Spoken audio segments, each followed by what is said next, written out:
আসসালামু আলাইকুম। দ্রুতই হতে পারে সরকারি চাকরিজীবীদের নতুন পে স্কেল বাস্তবায়ন।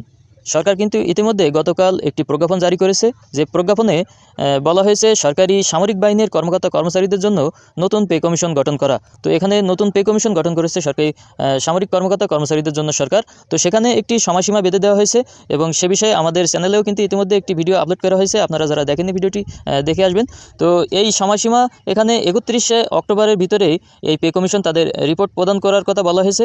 তো আশা করি এই 31শে অক্টোবরের ভিতরে যেহেতু সরকার এই সময়সীমা বেঁধে দিয়েছে, অর্থাৎ সরকার কিন্তু অতি দ্রুত পে স্কেল বাস্তবায়ন করার জন্য ইতিবাচক এখান থেকে বোঝা যাচ্ছে। তো নিশ্চয়ই জানেন, বেশ কিছুদিন আগে সরকার কিন্তু বেসামরিক কর্মকর্তা কর্মচারী অর্থাৎ সাধারণ চাকরিজীবীদের জন্য পে কমিশন গঠন করেছিল এবং সেখানে 6 মাসের একটি সময়সীমা বেঁধে দেওয়া হয়েছিল। কিন্তু সরকারি চাকরিজীবীদের পক্ষ থেকে জোরালোভাবে দাবি তোলা হচ্ছিল যে এই 6 মাসের পরিবর্তে যেন 3 মাসের ভিতরে এই পে কমিশন তাদের রিপোর্ট প্রদান করে এবং সরকার নির্বাচনে আগেই যাতে এই পে স্কেল বাস্তবায়ন করে। তো নিশ্চয়ই জানেন, একটি বিষয় আপনাদেরকে জানিয়ে রাখি, সেটি হচ্ছে এই সামরিক এবং বেসামরিক যে দুইটি সরকারি চাকরিজীবী, সেখানে কিন্তু দুই ধরনের পে কমিশন গঠিত হলেও পে স্কেল সবার জন্য একই হয়।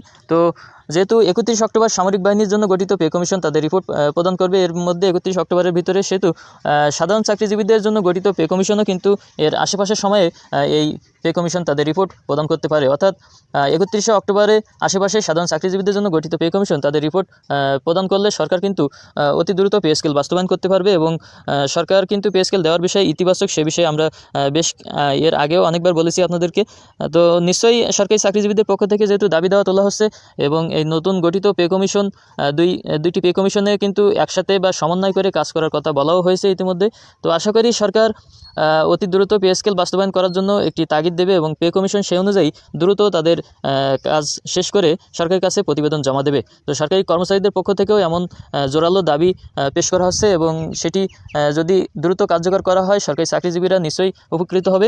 তো আশা করি সরকারি চাকরিজীবীদের জন্য অতি দ্রুত পে স্কেল বাস্তবায়ন হোক, এমনটি প্রত্যাশা সবার। তো পরবর্তী সব আপডেট পেতে অবশ্যই চ্যানেলটি সাবস্ক্রাইব করে রাখবেন আর লাইক দিয়ে কমেন্ট করে আপনাদের মতামত জানাবেন। ধন্যবাদ সকলকে।